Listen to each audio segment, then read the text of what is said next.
up?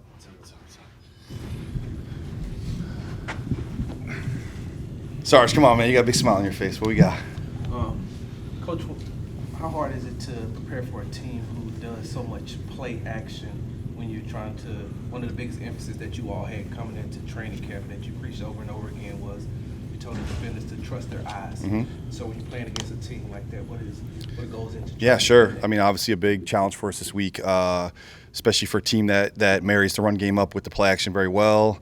Obviously a history of this scheme, being really good at that. From a long time, and obviously coordinator, O-line coach, like run game, senior assistant, all like have a history in the system. So they're doing a really good job just running the system and making the runs marry up with all the play action stuff. So something that obviously we practice and preach a lot, and so a huge challenge for us this week to make sure that our eyes in the right place, and when we're seeing run, we're playing run, and when it's time to get underneath some play action shots, we're doing that as well. You guys have had some success, some really good success in these first 5 games. When you all go against an opposing offense, what are you hoping that they maybe feel or take away from you guys? I don't know, man. I think our film speaks for itself. Again, we try to be sound, play hard, be a physical defense, and just let our guys make plays. So, I mean, I don't really think we're trying to send messages or have those guys think anything. I mean, I think we want our film to look clean and what we represent and what we believe in, and playing hard and playing fast and playing physical, and that's what we try to accomplish every week. During the bye week, what did you learn about your play calling and how you can grow? Is that overblown? Probably. I don't know. It's only been a couple weeks, so I think the bye week was a little bit more just big picture.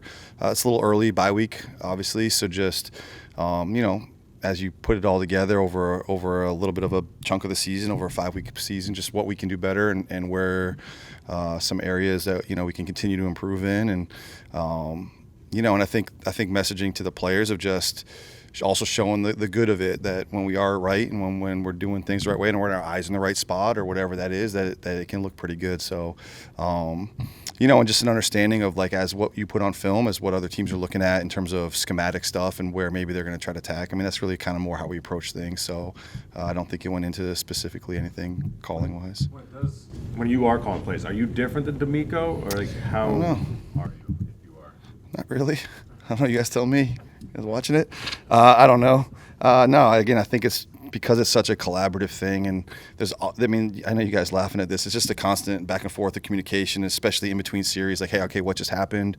What are we anticipating next? Or how do we want to change something up? Or how do we want to respond to what happened? So, again, there's just a lot of communication with the whole staff, and again, I really believe that, the calling, it's a culmination of just all that information and all that conversation, and everyone's kind of seeing their areas and what's happening and how we answer that or how we respond or how we coach that up. So it's a collaborative effort, and hopefully it keeps leading to some success. Jackson Smith-Njigba's playing as well as he's playing. He is, yeah. What does it open up for the rest of their offense? What does it allow them to do when he's playing? Yeah, now obviously they've got like a lot of good skill players. They got a couple good backs. Obviously Cooper's there. 15 can roll. The tight ends are good players. So they've got some other weapons that obviously when he's having such a good season and playing really well and is a focus of their offense, and too much attention there obviously opens up some space for other people. So again, we obviously have to account for him and where he's going to be and how he's playing, how they're utilizing him. But also at the end of the day, we got to play defense, and we're not going to go put 6 guys on him and not cover anybody else. Every week we see good players and to have good challenges of how we're going to stop different types of players, and this is another one for us. So hopefully we can handle that. What's your assessment of how your safeties have played the last couple weeks? They've been good. Again, I think we just ask those guys to play in the system, play in the schemes, play in the right spots, and be erasers when the ball gets out. We've limited long runs. We've only had one 20-plus yard run this year. I think that's part of it too. If it does get through the first couple waves, that those guys are securing tackles and getting people down and staying over the top. So feel happy with how that rotation's been working. Y'all both have good defenses, but y'all kind of attack differently on the D-line. They use a lot of stunts. Y'all are near the bottom in stunts. What goes into the decision of whether or not to use stunts. Yeah, I mean, I don't know if I haven't really watched their defense, if I'm being honest, so I can't speak to how they play. But, just for us, again, it's just, I think I've talked about this before, as we look at, approaching protections. At the end of the day, we have good players at a starting point. So, we want those guys to be able to go perform and shine. And so, week to week, you're looking at protections and at, again, specific players in the O-line and how you can attack those, whether that calls for movements or pressures or patterns or whatever that is. So I think that's just a week-to-week thing in terms of, do we like our matchups? Do we just want our guys to be able to go work? What looks good against this protection? Can we predict these protections and how, what's effective against them? So, at the end of the day, we like our front and we like our players and we want them to just go be good players for us. So sometimes that just means let them go win some run-on-ones.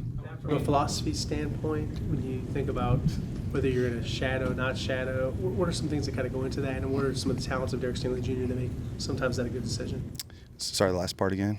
What are some of the skills of Derek Stingley Jr. that sometimes maybe warrant, hey, we're going to do that? Yeah, I mean, obviously Sting's a good cover corner, one of the best in the league, but we feel really good about Kamari's skill set there too. So,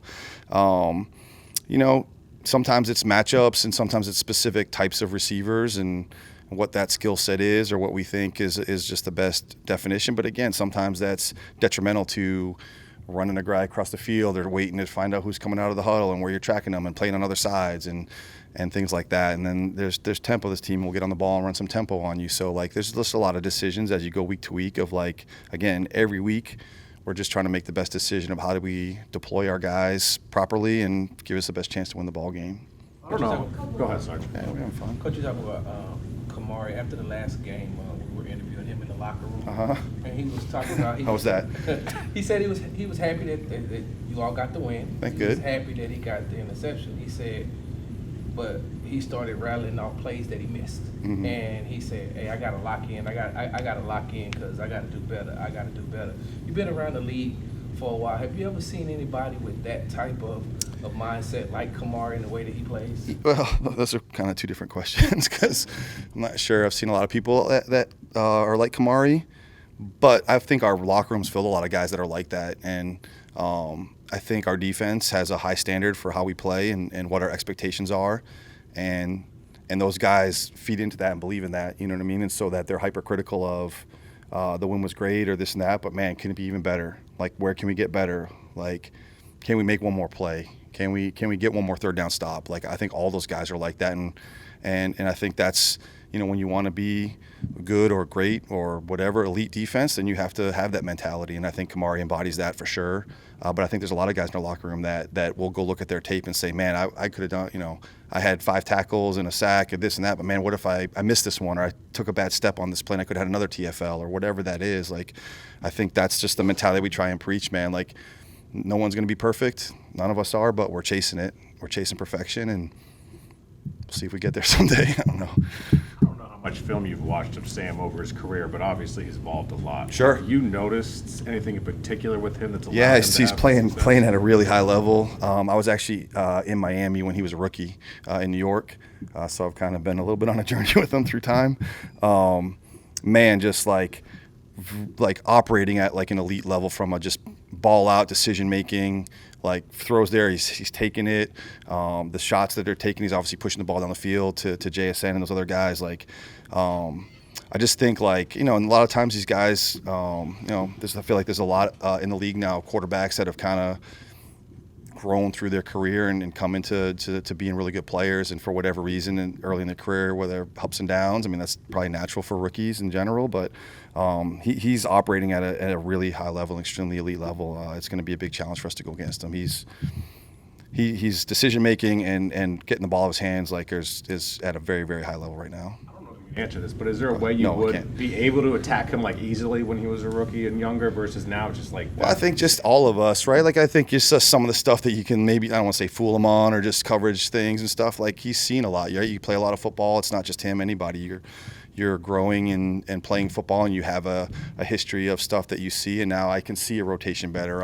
I've seen that coverage before, or whatever it is, or just I think he's obviously playing with a lot of confidence. He trusts in his players and his teammates, and so again, for him to just he's dissecting things at a really high level right now. So it's going to be a big challenge for us. With the outside zone scheme that they run and them being so committed to running the ball, how key is being sure in tackling Sure. this week? Yeah. It seems like D'Amico said you've made a lot of improvements in that area so far. We have, and I know he mentioned, just coming off the bye week and just obviously, like, I don't want to say rust, but just getting back into that flow state of being there. And again, they're a very committed run team. I think they're one of the top in the league at in terms of run percentage. Like, again, the system is predicated on that. So it's going to be a huge challenge for us, just not just the tackling part, but like setting edges. It's obviously because it's such an outside zone wide team. Like they've gone against this front. This scheme has gone against this defensive front a lot in the past, and so the sort of tools and tricks they use to capture edges are going to be in full play here. And so we have to set edges. We have to close from the backside, and we have to tackle and get there. Walker is a really good cutback runner and a bounce runner. I mean, they're really good. So we got to be good in our perimeter and making sure we're sure tacklers. Sure, guys.